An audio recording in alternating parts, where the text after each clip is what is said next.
Okay, good evening everybody. Welcome to this meeting of the Planning Committee. I'm Janetta Soshan and I chair the meeting. Before it starts, I have a couple of announcements. They're standard ones. There's the emergency evacuation proceedings, which we hope we haven't got to use. In the case of a fire, a bell will ring continuously. If this occurs, please leave the building immediately, following the green fire exit signs out to the assembly point, which is by the War Memorial on Duke Street. If anyone requests assistance, please let me know. Lifts should not be used. Please remain at the assembly point and do not attempt to return to the building until you've been advised that it's safe to do so. Anyone attending the meeting is entitled to film it, but only the councillors, officers, and anyone sitting around these tables may be filmed. Members of the public should not be filmed, so please ensure your cameras are pointed only in this direction. This meeting is being recorded and broadcast live on YouTube. Please would you silence or switch off your mobile phones while the meeting is taking place. Thank you. We move on to the second item, which is apologies for absence. Do we have any? Thank you, Chair. I've had apologies from Councillor Sampson and Councillor Walsh is subbing this evening. Right, thank you. Thank you. Moving on to declarations of interest. All members are reminded they must disclose any interests they know they have in items of the business on the agenda, and they must do now or when they realise the interest. Going on to the minutes, is it your wish that I sign the minutes of the 20th of June as a correct record? Thank you.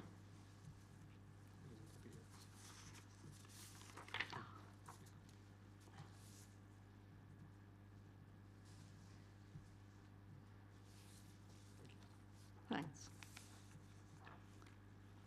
At this point, any member of the public may ask a question or make a statement at this point, provided they've submitted their question or statement early. Each person has 2 minutes. Is there any such person who wants to? There is, but for the items later. But not until the items, that's fine.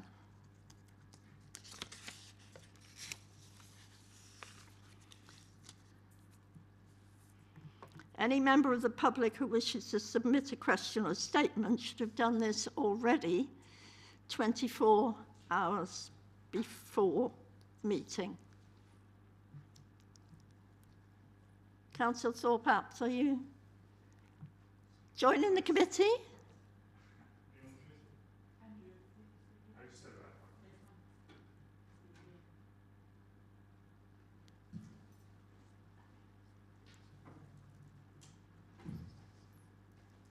Thank you, you're just in time.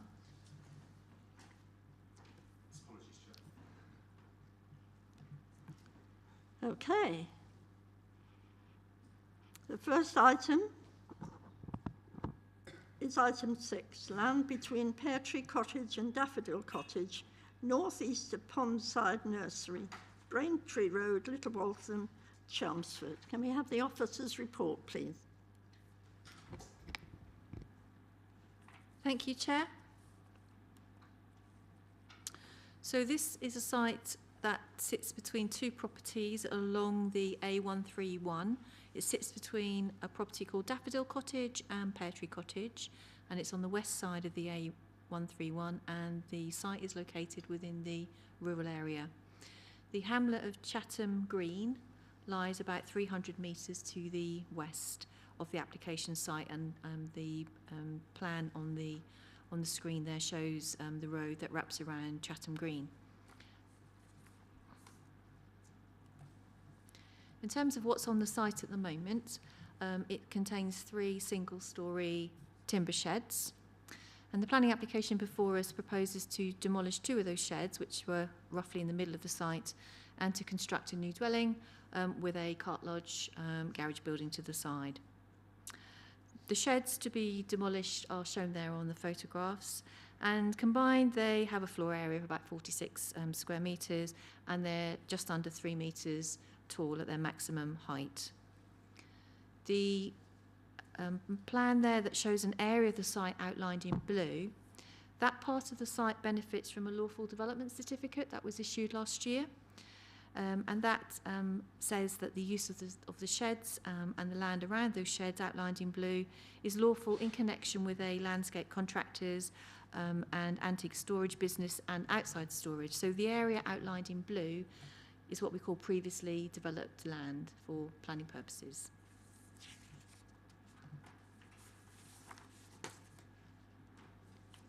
So you can see from the photographs there taken from the main road that the existing sheds there have little prominence really due to their siting, their minor scale and their limited height. Your eye isn't really readily drawn to that development, and I think it's fair to say that the existing development has very little visual impact in the street scene. You can see there from the photographs that there is a new pedestrian gate to the front of the site. And that some of the conifers have been removed 2 or 3 years ago to enable that pedestrian access to be put in place. And I thought the artist's impression was probably a little bit more helpful than the just black and white drawings that are on your agenda pack anyway.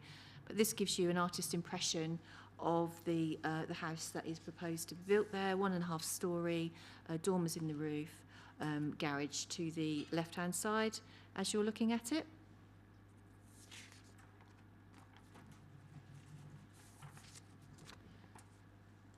And then just taking a look at the block plan, seeing how the proposed house would sit within the site and where the garage would sit. The application also includes a new vehicle access from the main road, which is indicated there with the arrows on the photographs. And there's a large new driveway area also proposed to the front of the house, obviously for cars to park and turn within the site. That driveway is about 140 square metres in total.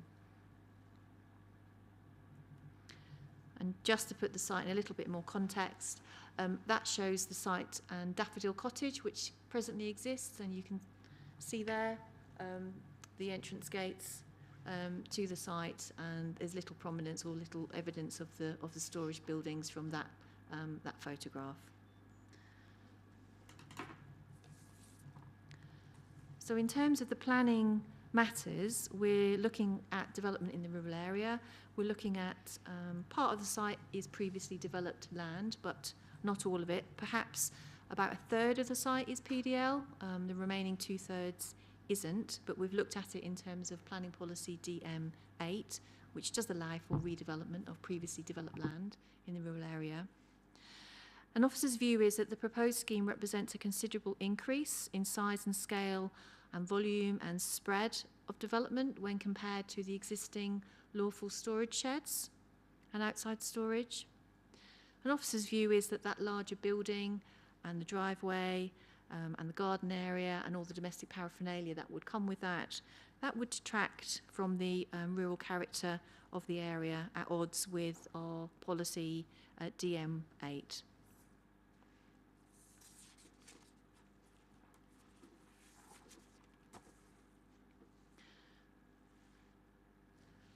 The site is also not in an area where our local plan looks to promote growth. Occupiers of the new house would be pretty reliant on private vehicles for day-to-day activities, trips to supermarkets, schools, etc.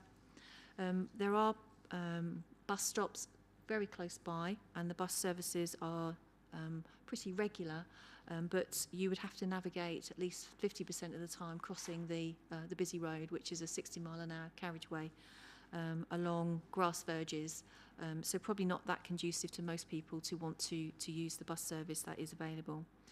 So we feel that really this isn't a place where any resident would be reliant anything other than reliant on their car for day-to-day needs. And that again is at odds with our local plan, which seeks to promote sustainable development. And the other area of concern, which you will have read in your agenda pack, is the new access. There is not a vehicle access there at the moment.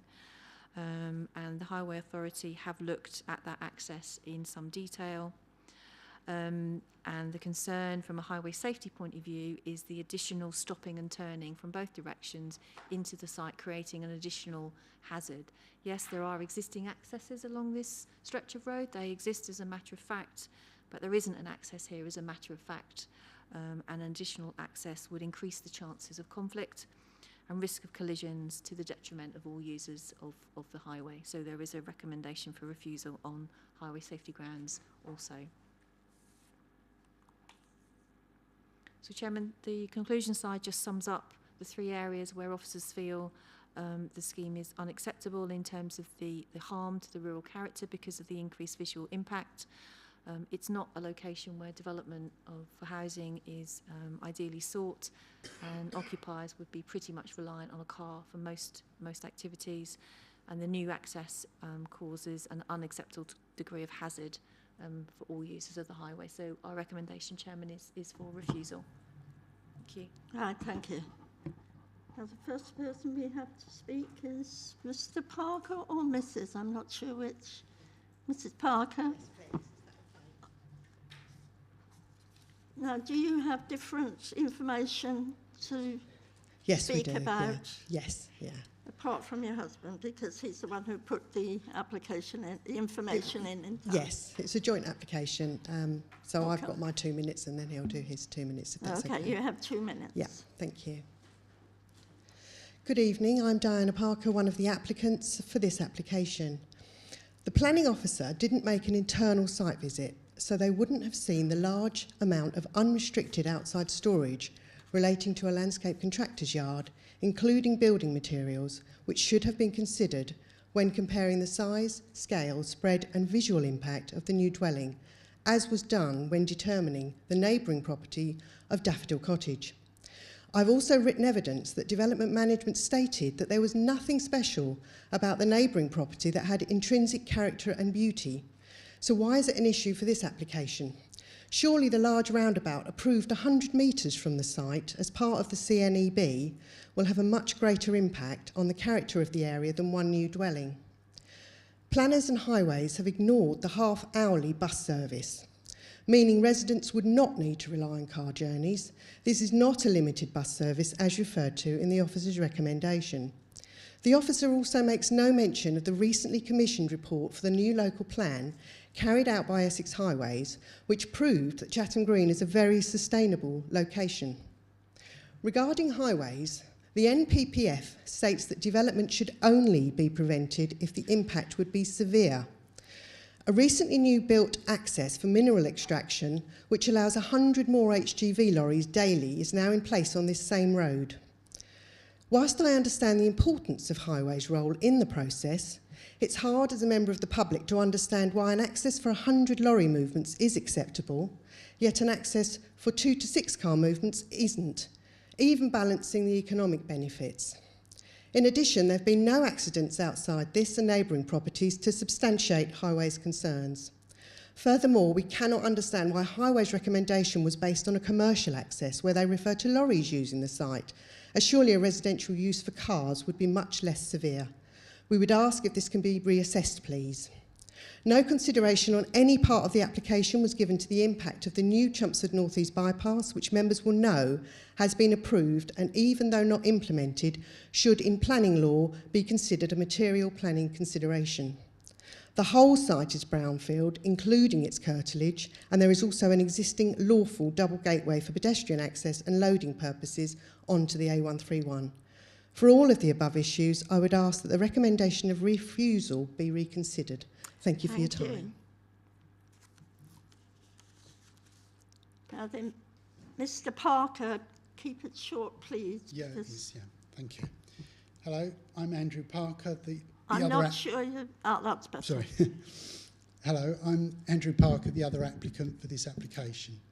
The new Chelmsford North East bypass will have a positive impact on the road outside the dwelling, as evidenced by the email responses from Chelmsford North East bypass team included in my planning statement. Yet this has not been taken into account by the recommendation. In considering the access and in policy terms, Essex Minerals local plan at point 3.194 states that it will continue to be unacceptable for new junctions to be created straight onto a trunk road, and it is important that mineral development does not compromise highway safety. Yet this is exactly what they've done by building a new access onto the same trunk road as this application. This access does cause braking when slow-moving lorries are turning in and out of the junction. The safety measures in place do not negate the fact that lorries need to brake on the highway before entering the new access, and even without being temporary access, accidents could still happen. I feel this is another inconsistency in highway terms when considering the new access for this dwelling. In a previous application I submitted for housing on the area where my landscaping contractor's site now exists, the planning officer described Daffodil Cottage as not being a dominating feature. Yet in the office's recommendation for this current application, he states that the new dwelling would be bulky and prominent and highly visible from the adjacent highway. If Daffodil Cottage isn't dominating, then why would this smaller new dwelling be so? This dwelling would be in a sustainable location and will come under growth along transport corridors, which is featured under the current local plan and in the new emerging local plan. Thank you for your time. Thank you. Councillor Steele, do you want to go ahead? Yes, thank you, Madam Chair. As one of the ward councillors for the area, I asked if this could go to Planning Committee. So let me start by saying that I sat here 2 weeks ago raising concerns about cramming 512 houses into a site that's only 2 or 3 miles away from this site. And here we are concerned about putting one in a row that will make up then a row of 4, which I believe have close access to Chatham Green, bus stops and a good road network. It will be a good road network because there's going to be the northeast bypass there. In terms of the specific reasons for recommendations of refusal, intensification of built form, well, there are already 3 houses in a row and they're very similar to this one. And this is going to sort of act as an infill between 2 of them. It does actually replace existing buildings. I note they're described as sheds. I think if you look at the pictures of them, they're a bit more than sheds at the moment. The area will change considerably over the next few years because the northeast bypass access roundabout is going to be just north of where the applicant has asked for the road entrance to be. The area does benefit from commercial business use, and although currently low level on that site, it has got the ability to expand. So that needs to kind of be taken into account. If left as a commercial site, it could actually become a bigger commercial site. The adjacent property, Daffodil Cottage, is very, very similar in size. I think slightly smaller than this one that's applied for. And I understand the concept that the applicant is asking for something that's bigger than the commercial vehicles, but in terms of the size of the adjacent houses, it will fit in okay. Sustainable development, the nearby Chatham Green includes pub shops and a business centre. We talk about the bus stops being on Braintree Road, but Chatham Green residents have to use the same bus stops. A bus doesn't go into Chatham Green, so those bus stops are in use by residents who then walk to the main road and walk along the grass. And there's been very little residential development in Chatham Green, so if anybody wants to stay there rather than moving on, it's with difficulty. We come to the final aspect, which is the new access to Braintree Road. It's probably one of the most controversial.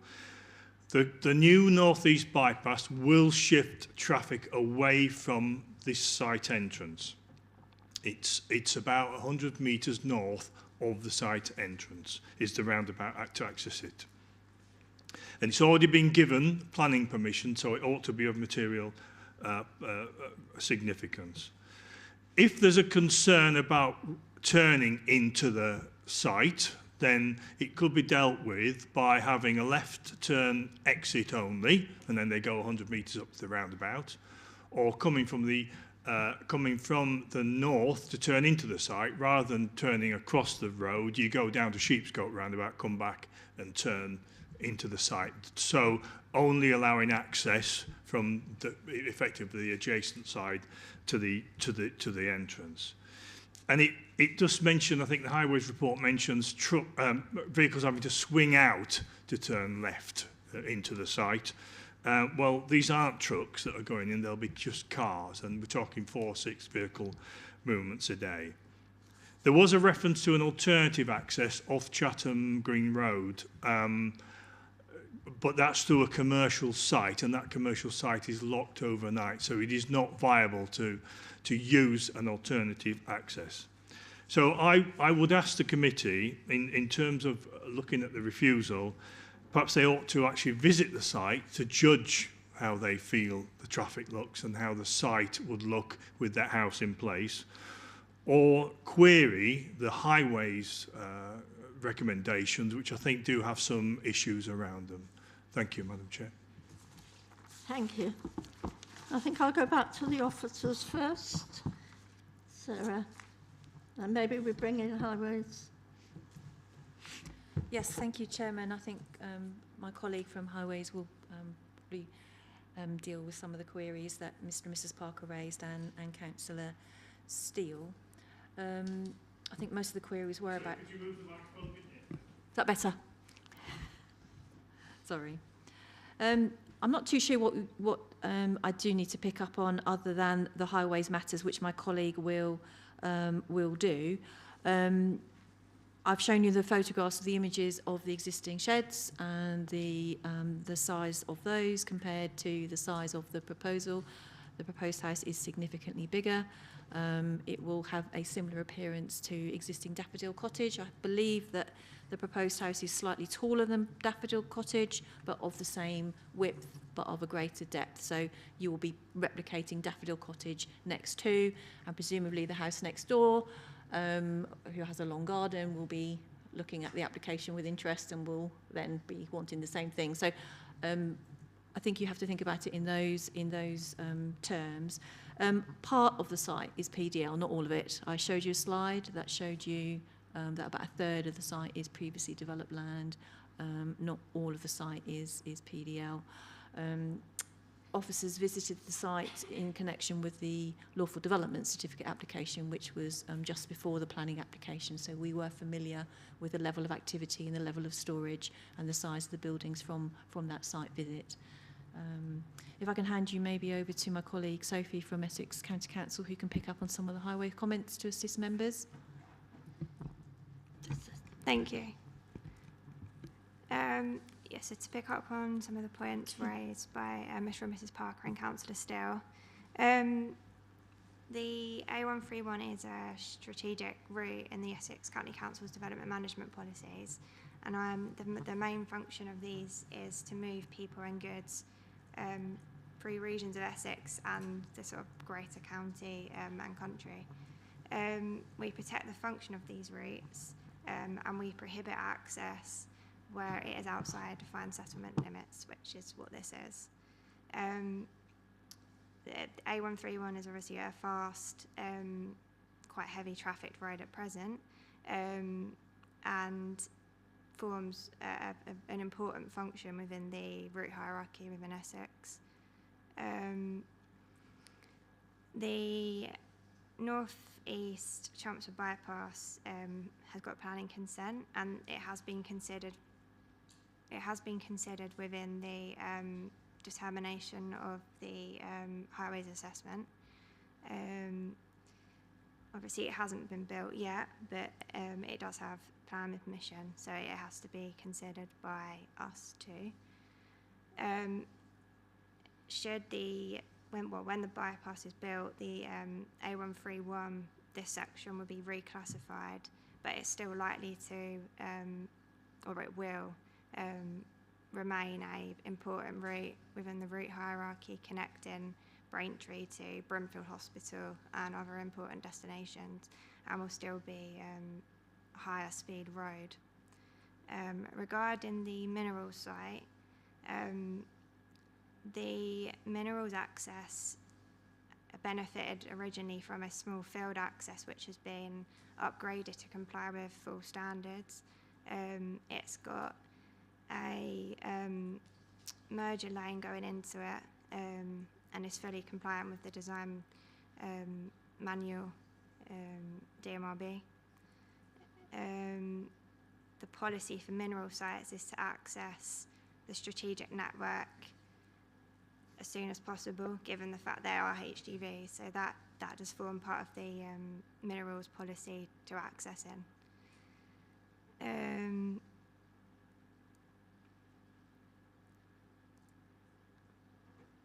The other point, yeah, and also the majority of accesses along this section of the A131 are via dedicated right turn lanes, and this one would not have or would not benefit from that and would be a smaller access, and therefore raising sort of more conflict, and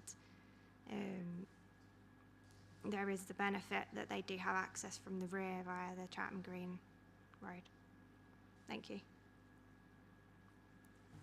Thank you. Well, I don't think there is anyone else to speak, so unless Sarah has anything else, I'll go to the committee. We'll see what you say. Who would like to start? Councillor Tron. Thanks. I'm not clear about the current access. It was mentioned about pedestrian access and we were shown a picture of a gate, but is there currently any access for vehicles onto the site that we're talking about tonight? The answer to that, Councillor Tron, is yes, there is. It's from the back of Chatham Green Road and through the applicant's land ownership, which is a commercial site. But you then, yes. So that drawing on there shows the access from Chatham. Let me put my back to you. Chatham Green Road. From there, that's the main road going that way. But you come off the junction to go to Chatham Green in this direction, and there's an access here that takes you through the applicant's land holding and into the back of the site, which is here at the moment. Okay. Anything else? Yes, please. Yeah, always conscious of safety, of course, and cars turning onto that road, but it would strike me that it's only a small number, 1 or 2 cars extra, and cars are right, they're already turning from the other properties onto the road, is that correct? I just wondered how you arrived at kind of the safety aspect with only maybe 1 or 2 more vehicles entering the main road.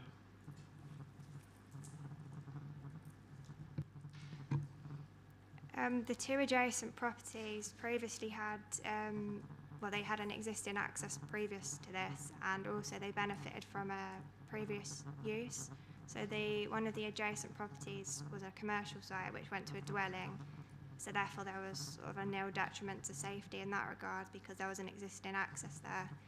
This is a complete new access which would bring additional conflict.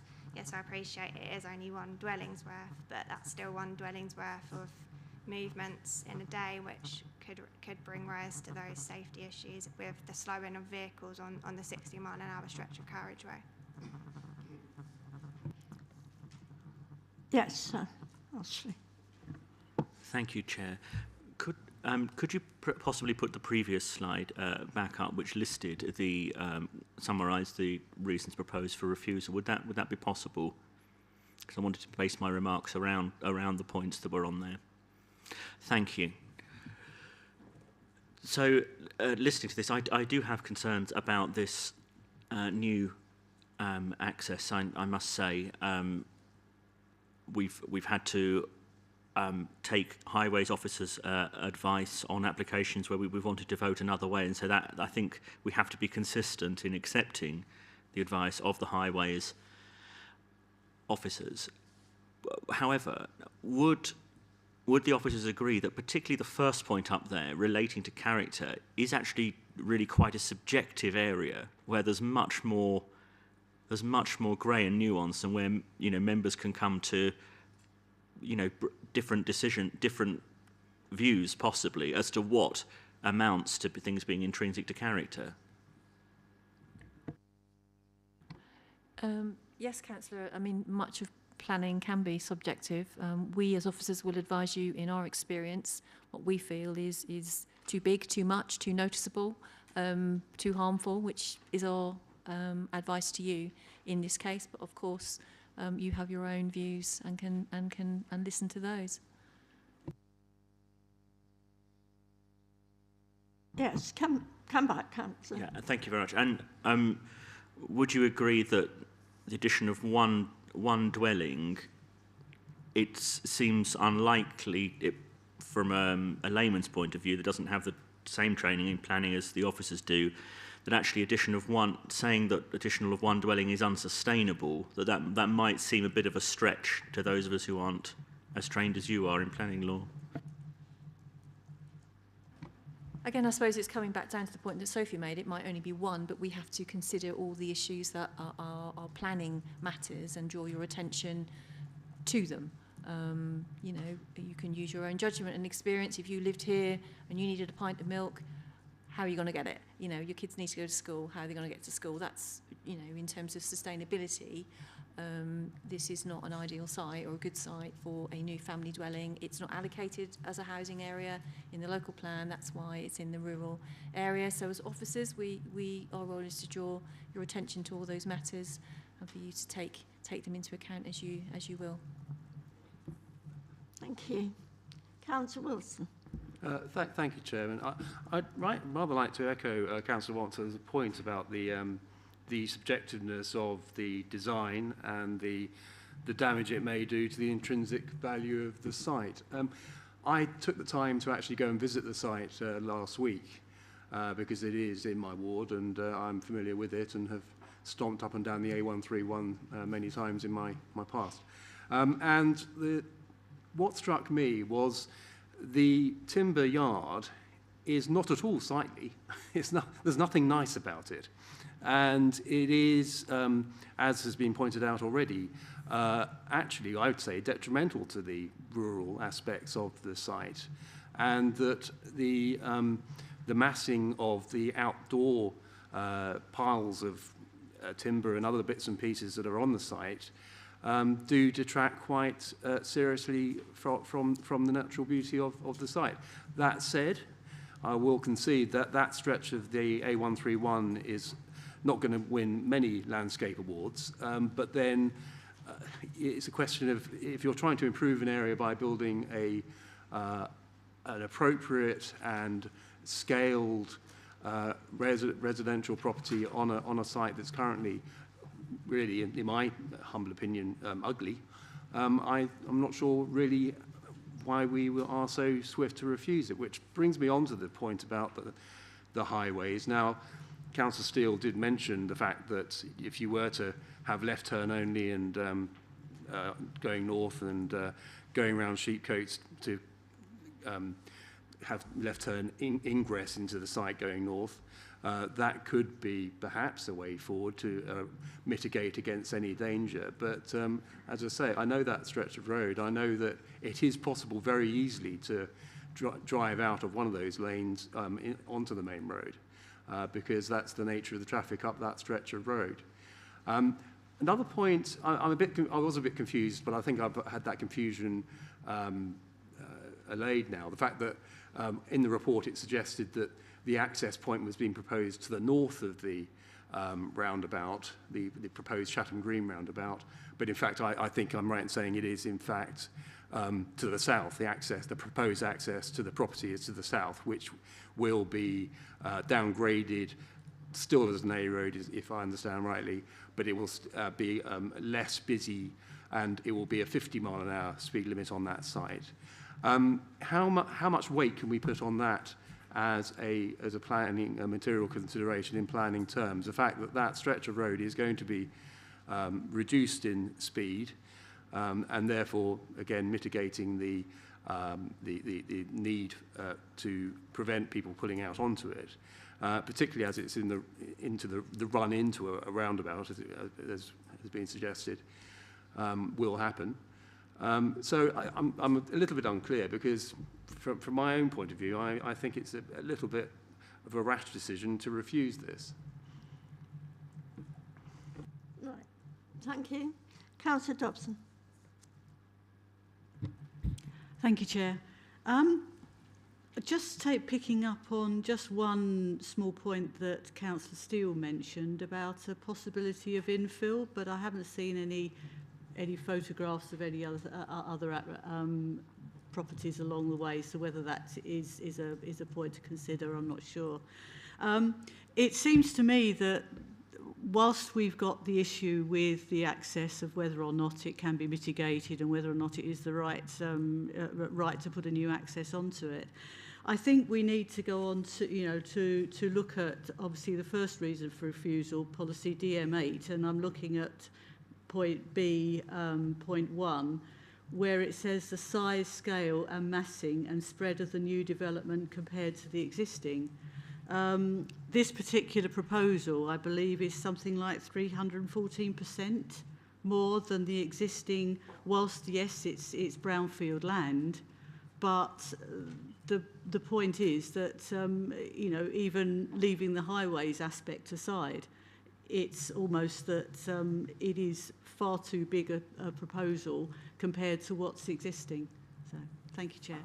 Thank you. Is there anyone else who wishes to speak? Councillor Hyland. Thank you, Chair. The only point I have is on the highways issue. This looks to me as if it's on the arm of the access point to the roundabout that the egress onto the road will happen. So my thinking is people will be preparing to go onto that roundabout and be distracted by vehicles coming from their left-hand side. Am I correct? Or I've got somebody shaking head saying I'm in the wrong place?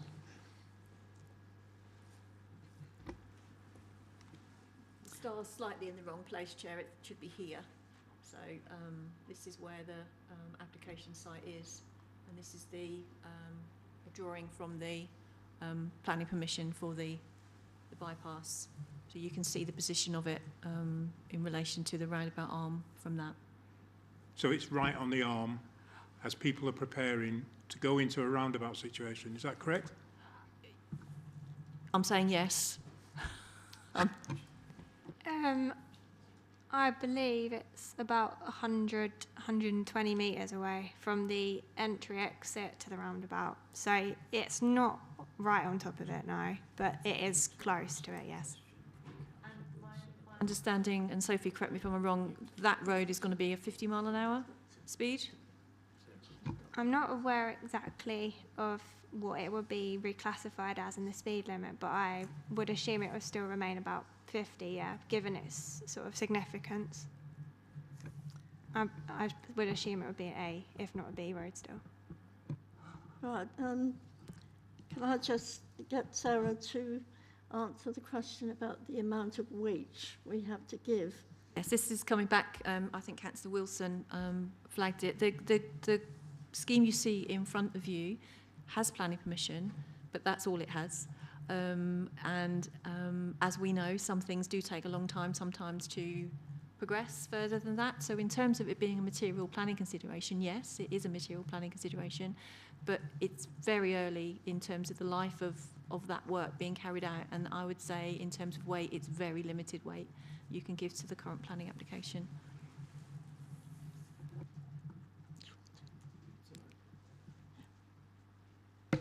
I was only going to say that funding is clearly going to be key to this, and this wouldn't be the first scheme and probably won't be the last that has to be redesigned once the funding is gone into in more detail. So again, I think you have to give it fairly limited weight.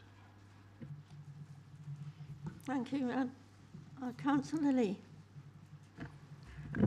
Thank you, Chair. I think the officers have just mentioned what I was thinking about myself. I've got to give limited weight to the Northeast bypass. Quite a few of us in this room will probably remember the one in the mid-2000s that was scrapped. So I will believe this when I see it. So I've got to give it very, very limited weight. Thank you. Thank you. And I gather it's not in our local plan.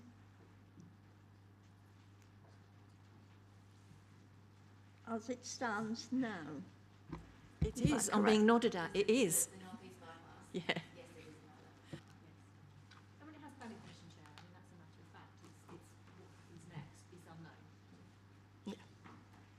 Okay. Anyone else wish to speak? Well, I'm certainly still worried about that access. If no one else wishes to speak, then I will take it to a vote. If you'll bear with me a minute. I've lost my piece of paper. There we are. Right, item 6, the land between Pear Tree Cottage and Daffodil Cottage be refused for the reasons on pages 8 to 9. Do I have a seconder? I do, yes. In that case, all those in favour of the refusal, please. 1, 2.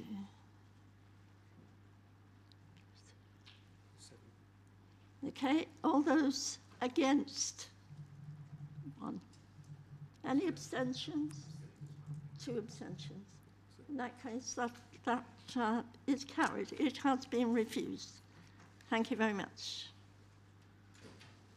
And we'll move on to item 7, which is land rear of 17 to 37 Beaches Drive, Chelmsford. Can I have the officer's report, please? Sorry, turn it back on. It's just not there. Well, it's that bit. You can see that bit.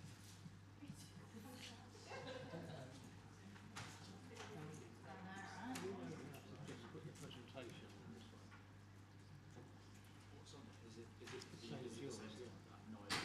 Right. Are we nearly all ready? We need to bring it up.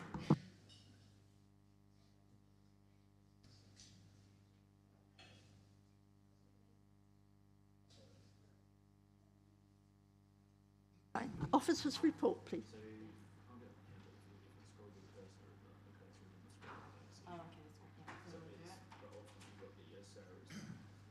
Sorry, we're just, this is new technology, Chair.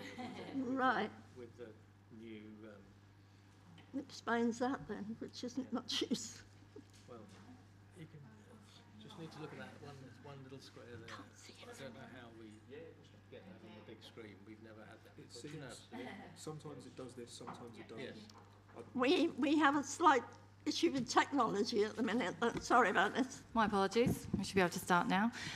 So the second agenda item tonight to discuss is land rear of 17 to 37 Beaches Drive. It's a proposal for 18 units with associated parking, private amenity space, landscaping, open space and pedestrian link. So the site lies within the Chelmsford urban area and it's actually allocated in our local plan.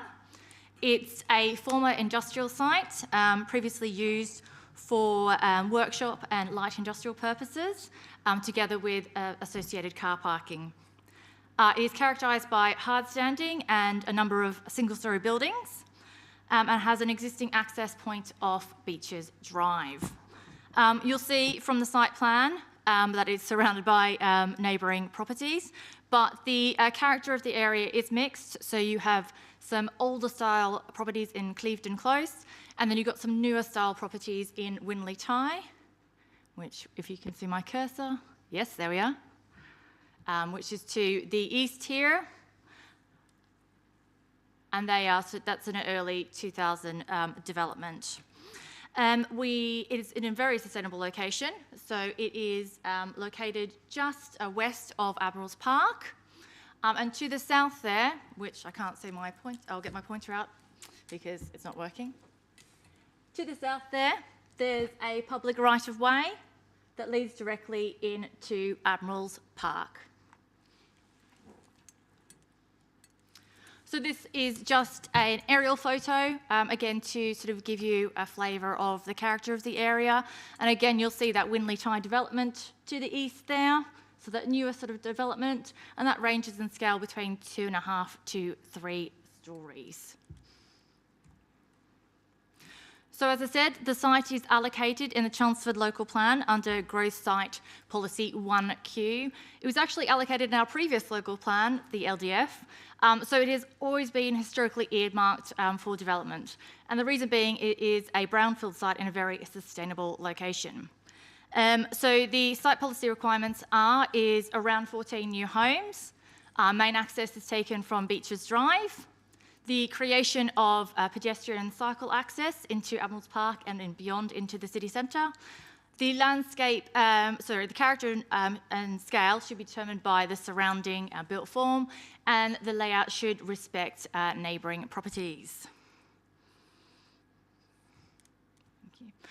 So there are a number of site constraints. Crucially, it lies within a flood zone 3A, so a higher flood risk zone. It is a backland plot, as I said, surrounded by residential properties. And crucially, the site levels are a bit unusual here, so it does actually sit quite lower than the surrounding built form, and that the difference ranges between sort of 1 to 2.5 metres. So, as I said, the proposal is for 18 units. 5 of those units would be affordable housing. So plots 1 and 2 would be one-bed first homes, and plots 3, 4 and 5 would be social/affordable rent properties, and they would be 4-bedroom properties, which are sort of in the greatest need at the moment for us in our housing strategy. Main access would be taken from Beaches Drive. That would then lead into this circular internal road, and then the built form would be around this internal road, sort of in this horseshoe formation, broken up into 2 blocks. There'll be a pedestrian route that runs through the site down to the southeast corner, connecting up with that public right-of-way to the south. You'll see there's 2 areas of open space, sort of in the central area and also in the southeast corner where there'll be a dry attenuation pond. You'll see there's a typical elevation shown on the slide. So you'll see that it is 3 stories overall in scale, but those buildings are broken up by the monopatch roofs, by good building articulation and good fenestration detailing. The design approach is contemporary, comparative to a lot of the properties in Beaches Drive, but we consider that to be acceptable because firstly, it is a backland plot, so it won't actually be read as part of the main frontage of Beaches Drive. And also you do, as I said, have that Winley Tye development to the east there that is a more sort of modern development, so built in sort of the early 2000s, that has that scale of 2.5 to 3 stories. Now, the reason that the built form is 3 stories is because, crucially, to mitigate against any flood risk, there's no ground floor habitable accommodation. So that, in turn, pushes up sort of the scale of development to have habitable accommodation on the upper floors. But we feel that's acceptable because, again, those ground levels, they differ very differently from the surrounding area. So actually, the site sits down, which mitigates that overall scale. So these are some CGI images provided by the developer. So the one on sort of the bottom left corner there, it's sort of leading into the site. You can see that horseshoe arrangement. And then you'll see the aerial photo at the top there. You can see that sort of horseshoe arrangement is very much centralised within the site, and there's some good space between those surrounding neighbours. So what I thought I'd do is actually show you pictures within the site so you can really sort of understand those difference in site levels. So firstly, those are properties within Beaches Drive, so numbers 17 to 23, so they sit quite elevated. Then you're moving around to Clevedon Close, and again you can see quite the difference in levels between where the site sits and those properties. Further down to sort of the left-hand corner is, again, properties in Clevedon Close. You'll see that my colleague, with her consent, is in those pictures to just show, actually, sort of give you a concept of the scale of difference between those site levels. Then we're looking at number 31, Winley Tie, which one is those properties that's close to the eastern boundary, and so that's their blank flank wall there. And you can see where the ground level starts comparative to then where the ground levels of that property starts, so basically at the bottom of that closed bordered fence. So then we're looking again through the site to the east, and you can see the Winley Tie development in the background with that 3-storey scale. Then we're looking at, my apologies, I actually should say number 29, Winley Tie. So that's one of the properties that's referenced in the committee report, and that's their blank flank elevation there. And then to the bottom corner, that's looking south towards Beaches Drive. And the last photo is just showing the site entrance, again, sort of really showing that actually the site itself is not really readily discernible in the main street scene. So it is considered that the relationship with neighbours will be acceptable. And as set out in the committee report, we've highlighted some key neighbour relationships. So the first one being plots 1 and 2. Now these plots do sit quite close to the shared boundary, but they sit at an oblique angle to those properties in Beaches Drive, namely number 19 and 21. Also number 19 and 21 are about 21 metres away from that shared boundary. And as you can see from that section drawing, sit quite elevated comparative to plots 1 and 2. There's also a rear elevation shown there, and those rear windows would be obscure glazed. And also you can see that actually the height of the building is on a sliding scale. So again, it would sit sort of on a sliding scale in a oblique position to those properties in Beaches Drive. This is actually some pictures taken from numbers 21 and 19. Again, just to really show you that sort of difference in site levels between these properties, with the land rising up to those properties 19 and 21. And then also really sort of indicating that actually in the end you would again have this development sitting sort of at an oblique angle at the very bottom of their quite generous gardens. So this is to show you what the relationship would be with properties in Clevedon Close. So you can see that the minimum back to boundary distance would be 15 metres, which is in accordance with development standards set out in the local plan, and that rises to sort of 19 to 20 metres as the built form sort of curves around. And again, you can see from that section drawing, because of the difference in site levels, whilst it is 3-storey, it would not sit significantly higher than those properties in Clevedon Close. So this is the Winley Tie property that's mentioned in the committee report. So this is the closest property to the eastern boundary. Again, you can see it's sitting in quite an elevated position, and the relevant plot is plot 9, and there's a back to boundary distance of 15 metres at its very closest point, rising to almost 19 metres. And again, through that section drawing, you can see there's sort of difference in site levels. That means that, again, while sitting at 3 storeys, it would not sit significantly higher than that property. So turning to parking and access, parking is in accordance with standards, so it's 1 space per 1 bedroom flat and 2 spaces per for 2-bed properties and more. There's also 5 visitor spaces provided on site. The internal dimensions of the carports meet standards. The existing access is to be upgraded to give priority to pedestrians, and also a raised table will be introduced to reduce speeds. If there is any on-street parking issues at Beaches Drive, these are existing, and it's considered that it would be difficult to argue that the development would contribute or exacerbate these because it's meeting its parking requirements by providing on-plot parking and visitor spaces. And it should be noted that there is no objections from the Highway Authority. So these are the infrastructure requirements accompanying the scheme. They're fairly self-explanatory or have been covered in the committee report. The one to note is the upgrading of the public right-of-way, so that's the one directly to the south. So the City Council currently maintains and manages that route with the agreement of Essex County Council. It has been agreed with Essex County Council that we would upgrade it to an all-weathered surface. At the moment, it's quite a bit of a boggy mess sometimes, using the contributions from the scheme. Also, as you'll note in previous slides, there is a connection provided through the site to this, what will be an upgraded route, which is really important because we are trying to still encourage a sustainable development. And it is in a really sustainable location right next to Admiral's Park, leading into the city centre. So to conclude, it is an allocated site in a sustainable location. It will deliver housing, including affordable housing and those larger 4-bedroom properties, which are very much in need. The design approach is considered acceptable. Neighbour relationships are considered acceptable. We feel that it meets the policy requirements.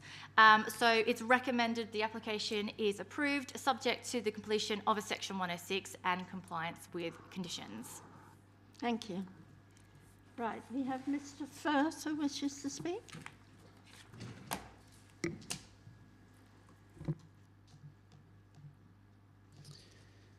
Thank you very much and good evening. My name is James Firth and I'm agent for the application, speaking on behalf of SJT Developments. As you've heard, this is a brownfield site almost entirely covered by existing concrete hardstanding and other buildings. It is perhaps one of the clearest examples of a previously developed site within the urban area of Chelmsford that can provide for both market and affordable homes to help meet the housing needs of the community.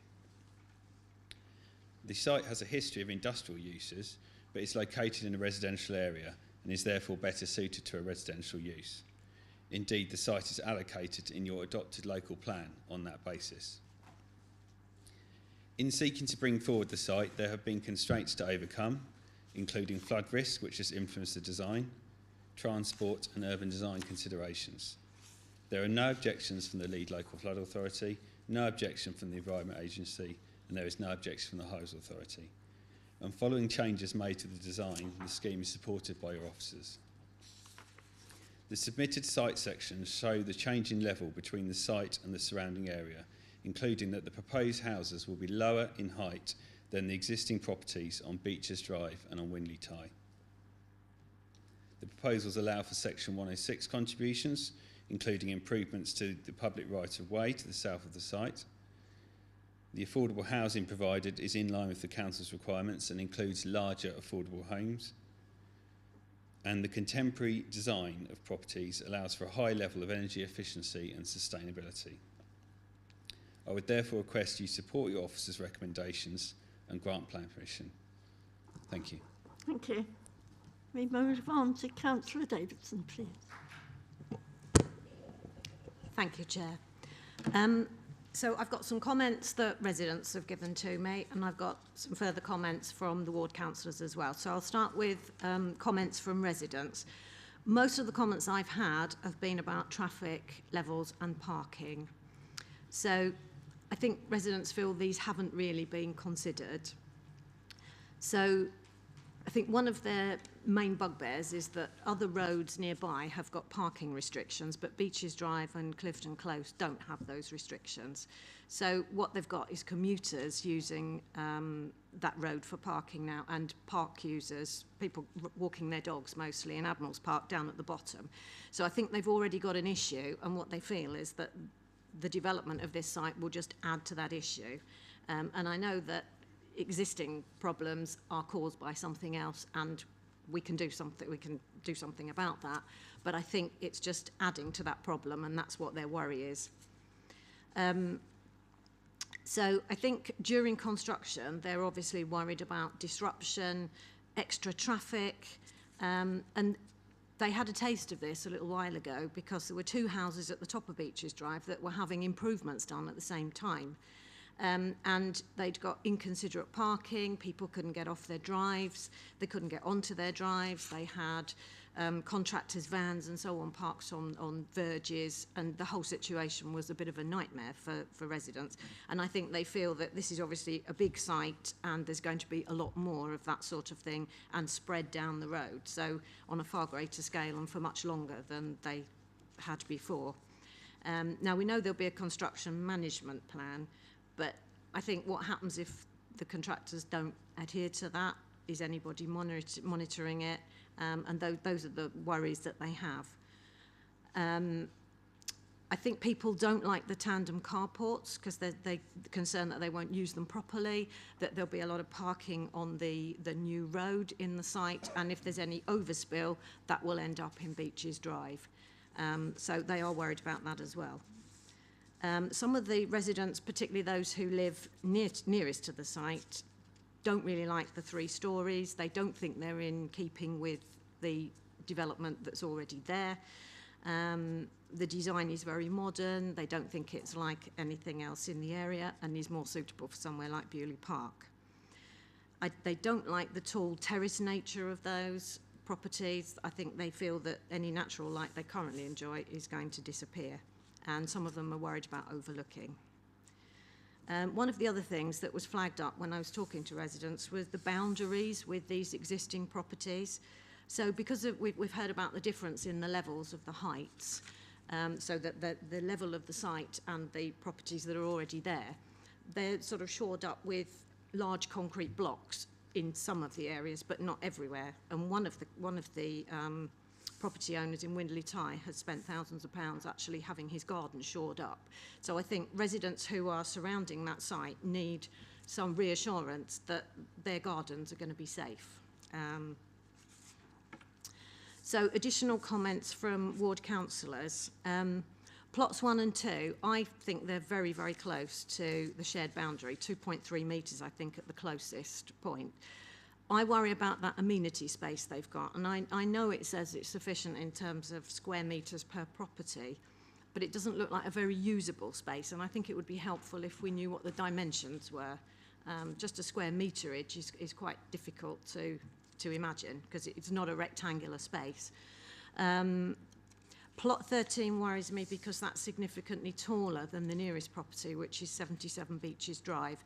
And that is the only one, I think, that is a lot taller. Everything else, as we've said, is lower than existing properties or about the same. But this one, I think, is significantly higher, and that's a worry. Maintenance and management of the green spaces, I would just like to say our preference would be that these are transferred to Chelmsford City Council with a commuted sum, just so that we can reassure residents that this is, the maintenance will continue into the future.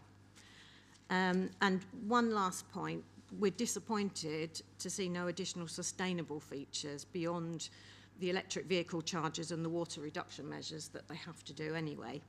And we declared a climate emergency 4 years ago. So we really would expect developers to be thinking seriously about designing their properties around solar panels and alternative sources of heating like air or ground source heat pumps. And we just don't see any commitment to any of that in the application. Thank you. Thank you. Would you like to come back first before we go to the committee? Yes, of course. So I'll hopefully answer those in turn, and if I do forget, please let me know. So firstly, in terms of parking restrictions in Beaches Drive, yes, it's acknowledged there isn't any parking restrictions in that road compared to sort of other streets within the locality. I suppose the point to emphasise is, as I said, on-plot parking is going to be provided in accordance with our standards, as well as visitor parking. A construction management plan is conditioned, and that's conditioned to be submitted prior to commencement of development. So hopefully that will overcome some of residents' concerns in terms of those construction vehicles, access, and so on. And we feel that's a reasonable solution to what would be a short-term disruption compared to putting in restrictions. And I feel, as I sort of indicated in the slide, but sort of in my presentation, that if there is existing issue, is it fair for the developer to mitigate an ongoing issue when their own scheme themselves is actually going to have sufficient parking? In terms of the tandem parking, as I said in my presentation, it meets standards. So we feel that, from our point of view, the parking spaces are sufficient to accommodate sort of that tandem parking arrangement. And it's not an unusual parking arrangement. You see it in many developments. In terms of the design, yes, it's a more sort of modern approach to it, but I don't think that's necessarily a bad thing. As I said, you won't necessarily discern it within sort of the wider street scene. And actually what I'd like to do is give you an example.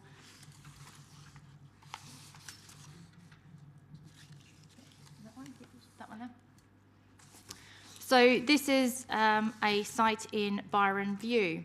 So similar to, it's a backland plot, and you'll be able to sort of hopefully just see that in the sort of the background there is properties that take a very similar design approach, so using those monopitch roofs and of 3 scale as well. And so they're sort of set back. So again, when you've got sort of those traditional 2-storey properties to the front, it's not actually reading as completely out of keeping with the surrounding area. And again, to note that you've got the Winley Tye development to the east, which is taking sort of a more modern approach to 1.5 to 3 stories. So again, there is still a reference within the wider locality. In terms of boundary treatments,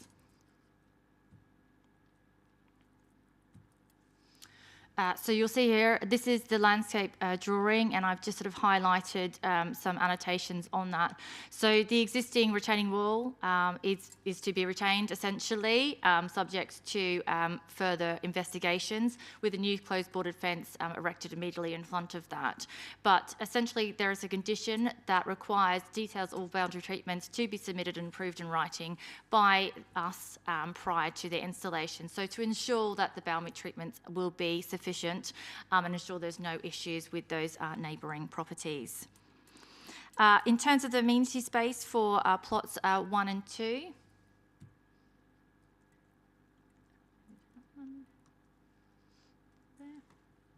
no, that one there. So it does meet standards, so it's required to do 20 square metres per dwelling. This is 50 square metres in total. We feel that it is usable and that it, as I said, it meets standards in that respect. Plot 13. Just down here. Which Councillor Davison referred to. Yes, it does sit a little bit higher than the rest of, in comparison to the rest of the surrounding properties. I think, firstly, when you're looking at that section drawing, but need to bear in mind that it's a section through. So it's sort of looking at sort of the highest point of the dwelling. But if you look at then that rear elevation, which I provided on that slide, that height is at a sliding scale as such. And there is still a 15-metre back to boundary distance with the property to the south, which again is in accordance with our standards. And if I use my pointer. So again, you can see with that sliding scale, that the highest point is sort of at that apex there, with again that 15-metre difference, really sort of directed towards sort of the most southern part of that property's side garden. Maintenance and management of the green space. So we've had this conversation with the developer on this, and they are amenable to it, but it's something that we will discuss further through the section 106. The reason being is because the road, the internal road is not to be adopted, the developer will need to have a private management company for that. So the thinking is, well, if they have to do that for the road, would it be more logical to encompass that all in one. But certainly we've had the conversation about potentially us as a City Council taking on that space. Our Parks Department is happy with that, has looked at sort of the landscape specifications, is happy with that, but those discussions will be ongoing through the Section 106 process. In terms of sustainability measures, so as set out in the committee report, they will be required to provide electric charging points and water efficiency, which is as per our policy. The developer has also advised that they will look to meet the requirements of the LAIS-approved documents in the building regulations, which will see the inclusion of air source heat pumps with no gas provision, together with low UV value and high air tightness construction and efficient water consumption. So from our point of view, they are looking to introduce sustainability measures. Yes, they may not go as far enough as doing photovoltaic, for example, but we can't actually require them to do that. I think that's all the points raised. Thank you. In that case, I'll open it to the committee. Councillor Dobson.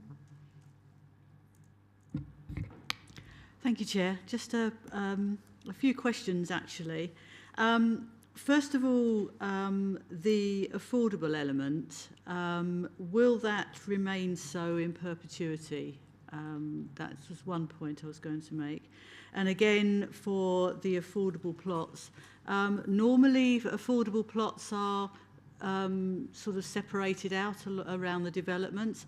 For some reason, this appears to be all in the first sort of bit. I didn't know whether there's any particular reason for that, but I thought that there was, it's so that they're all tenure blind and that, but perhaps you could just clarify that for me. Solar panels, again, the Ward Councillor mentioned about the sustainable items and that on the properties. I know we can't condition such things as solar panels. To me, those sloping roofs are just crying out for solar panels to be put on them where possible. And I wonder whether perhaps an informative could be added to the permission if it's granted. I know the developer is here and maybe hopefully he's taking all this on board, because I think if we don't ask, then it's not necessarily going to happen, and we are in a climate emergency, we do need to consider this sort of thing as much as we possibly can. Plots 1 and 2, I was just going to clarify whether or not there was an access through the garden to the rear, but I think actually that's answered my question. And again, just summing up really, from the visual aspect, I accept they are different. They're very, very much an unusual design. But I think over the coming years, with all the new materials and the heat-retaining properties of all various new materials there are, I think we just have to accept that there are going to be lots of new developments like this and like in less than traditional houses.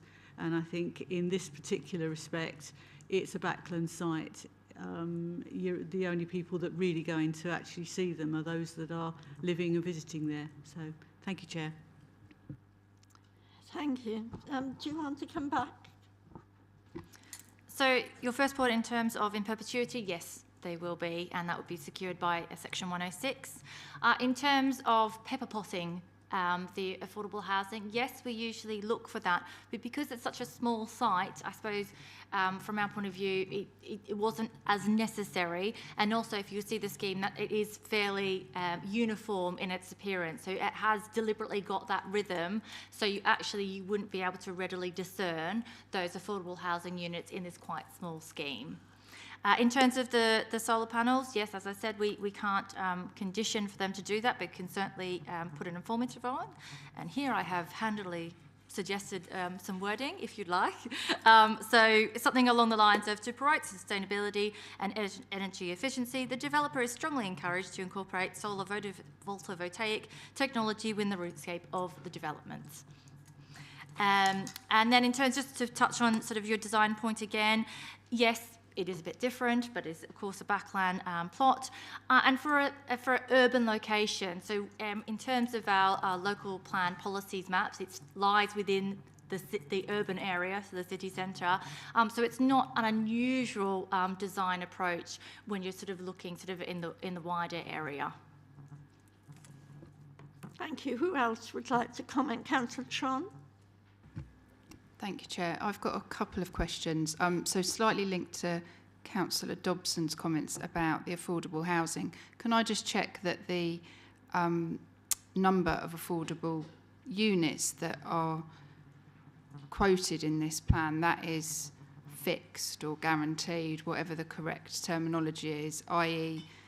if this application is given permission, then the developer will be obligated to deliver the number of affordable housing units that have been quoted in the application. I'd just like to be clear on that. That's my first question. My other question is with regards to the flood risk, the floodplain. I'm assuming that that is because the land is significantly lower than the surrounding area. So I would just like to understand that officers are satisfied that the design of the development and the elevation that's been spoken about and the fact there won't be any habitable rooms or areas at that lower level, that you're satisfied that that is sufficient. Because when I hear of development on potential floodplains, I naturally get very, very nervous. And yeah, so I'm assuming it's because it is sunk down. But I'd just like the clarity on that, please. Thank you. So firstly, turning to the affordable housing, yes, absolutely. They are required to deliver 4 affordable housing units, and that will be secured through the Section 106. In terms of the flooding, so firstly, I think it's important to say that it's gone through the relevant tests through our local plan. So we've done a strategic flood risk assessment to determine whether it is acceptable to develop on this site. It is.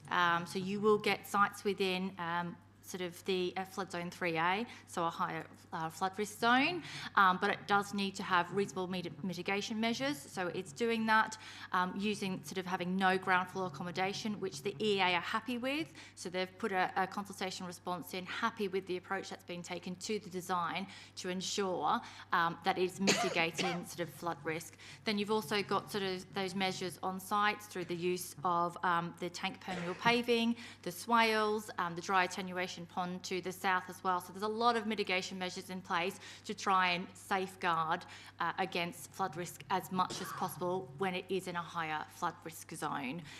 Also is the flood response plan, which is conditioned as part of the development. So each property will be issued with that when on first occupation. Can I come in there? I believe you showed me a slide which shows the actual distance from the river, which is, and there are bunds, are there not, in between? There was a slide that might be helpful.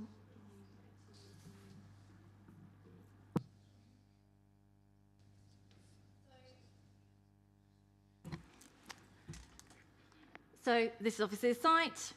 This is Admiral's Park here, and it has defences along the boundary of that here, and that was taken into consideration by the EA when considering the acceptability of the proposal, that you've got those defence mechanisms in place in Admiral's Park already.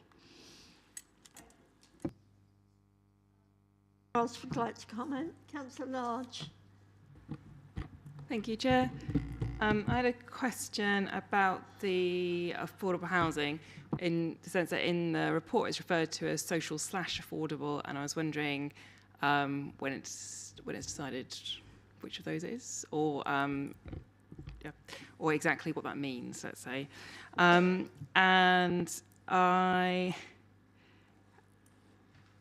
we're not here to judge whether we like the application or not. I do think the shape of the rooms in the houses is slightly impractical, in the sense that they are sort of trapezium-shaped houses, which I appreciate is because of the horseshoe nature of the development. But I suppose that's up to the people who are going to live there to deal with. from a sustainable point of view, I'm slightly disappointed if maybe I've missed it that there's no bike parking particularly involved in this design. There could be visitor bike parking, there could be bike parking available for those houses in their gardens, and we've concentrated quite a lot on the car parking, but given their location so close to Admiral's Park, which has a cycle route through it into town, that's the kind of thing that I'd like to see encouraged in this kind of development. Related to that, the upgrading of the surface is being put at £6,200, and I was wondering how that sum was come to, because it sounds like not a lot of money to upgrade a surface. Thank you. Okay, so firstly, in terms of the affordable housing, it's put in the report as social/affordable rent because we'll decide the final tenure through the Section 106. Social rent is sort of the most discounted type of tenure housing. It's usually around 60% of the open market, and affordable rent is around 80% of the affordable market. So they're both important tenures, but through the Section 106 we'll agree which tenure it will be in the end. In terms of cycle parking, there is a condition within the decision notice requiring details of cycle parking, and it's expected it would be to the rear of properties. In terms of the design, yes, it's a slightly unusual sort of shape inside because of that horseshoe arrangement. We've actually had a lot of pre-app discussions with a developer on this site because of the constraints of it. And previously they came in with a lot more a linear sort of approach to the scheme, but we felt that didn't work in terms of neighbour relationships. So hence why it's taking sort of this horseshoe arrangement, trying to push away the development as much as possible from those neighbour boundaries.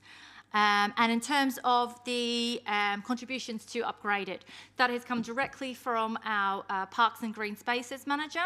So, as I said, the City Council currently maintains and manages that route, so he's fully aware of it, and he has costed out what it would be to upgrade it to a all-weathered surface.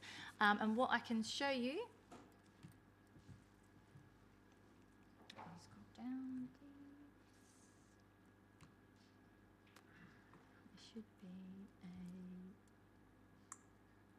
I thought I handily provided the extent of what it would be, but I can't see it on my drawings at the moment. So what I'll do is, if you could go back up to that one here.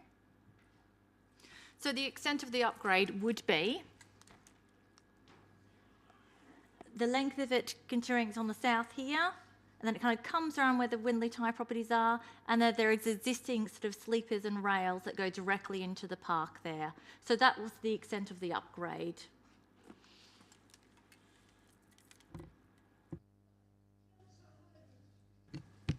Thank you, Chair. I'm delighted to see there's some accessible and adaptable dwelling features in there. Excellent.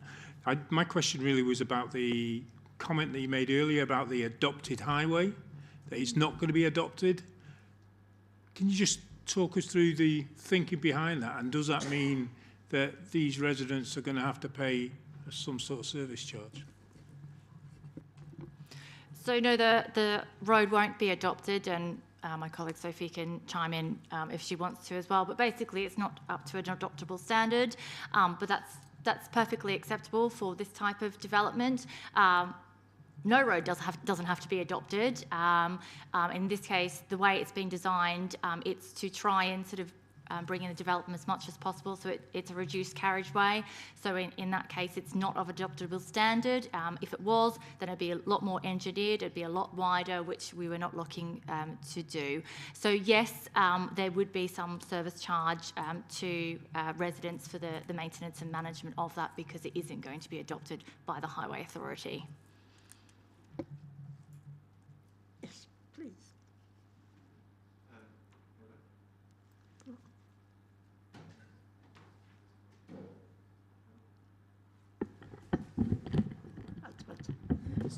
Sorry, thank you, Chair.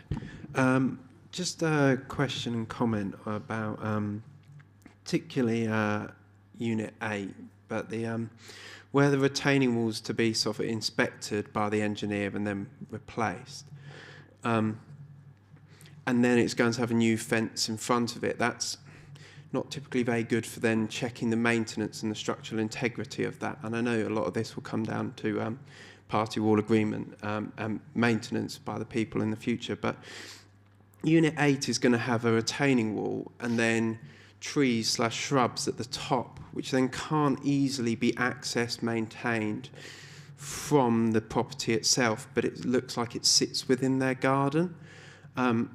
Just as a general principle, I think we should always encourage to have a slope, particularly where you've got a garden that could accommodate the level difference, i.e. requiring no concrete, no retaining wall, nothing that's going to require maintaining, then having a fence hiding a concrete structure to then have plants at the top 3 metres in the air, which then can't be maintained from the owned property, so then would require access agreements from the highways the other side to maintain a thin wedge of the garden. I don't know if that had been looked at or thought at, or whether that could be accommodated in development of the scheme. Yes, it's a difficult one because obviously we want to maintain the retaining wall for the benefit of neighbouring properties. So the idea is to put a closed build fence in front, but that's not necessarily the case. There's potential to clad the existing retaining wall if possible. So all of that will come through the detail of that condition, but sort of further inspections are required once they're on site. There's quite a lot of sort of rubble on site at the moment, which makes it difficult to access some areas. So once they're on site and be able to clear it a bit better, they'll be able to determine what the best course of action is in terms of those boundary treatments. It was just that if guidance could be given on that to look to have a slope up to the level, then actually any planting there could have a chance to, the trees could have a chance to flourish rather than being restricted. So going away from the mindset of a retaining wall at all. I know people don't like mowing uphill a little bit. It's a little bit more effort to mow, but it would make it much more accessible and require no concrete or any structure within that area. So, as a consideration. It is a consideration. There is a condition requiring details of the landscaping, notwithstanding the landscape drawing. So it's certainly something that can be looked at. Those plots actually coincidentally did have sort of a step up previously, but there was a concern, more perception-wise, in terms of that relationship with neighbours if you're having sort of a step up on those plots that are on those boundaries there. So that actually was removed from the landscape detailing. But again, that can be all sort of covered through the various conditions. No, I think it's good that these pieces of information are coming up from the committee that can be looked at by everyone. Thank you. Anyone else? Yes, Councillor Lilly. Thank you. Just a clarification to condition 12 and refuse freighters. Is it expected that refuse freighters will be going through the site, or are bins going to be left at the entrance of Beaches Road? No, it's anticipated it will go through the site. The transport statement does actually show vehicle tracking for refuse vehicles and emergency vehicles, so going around that circular route in a forward gear and coming back out again. Thank you. Councillor Tron. Thanks. So you referenced that there will need to be a service charge in respect of the road. Can I just check whether it will also be in respect of that green area that is shown in the plans? I'm seeing that that's some sort of landscaping. I'm just trying to determine, you know, specifically what that service charge is in relation to for residents. Thank you. So if the open space is to be privately managed, then yes, there would be a service charge to residents. If it is to be passed over to the City Council, then there would be a commuted sum attributed to that, and then we would take it on in perpetuity. So there are still choices, I understand. Councillor Tron. On that basis then, is there the option to do the same with the road so that there's no service charge required by residents, please? It wouldn't be common for the council to take on roads. So it's more about, so it'd be our Parks and Green Spaces department that would do it, and their specialty is, of course, landscaping. You know, it's something obviously that I couldn't decide on their behalf, but it's not a usual occurrence that we would take on an internal road also. Right. Is there anyone else who wants to speak? If not, I'll take it to a vote that the land rear of 17 to 37 Beaches Drive be acceptable, subject to the Section 106 agreement that the Director of Sustainable Communities be authorised to grant the application, subject to the conditions and with the informative suggested on pages 12 to 19. Have I covered everything? Yep, plus the additional informative that was requested. Plus the informative, yes. Okay, do I have a seconder? Councillor Dobson. All those in favour?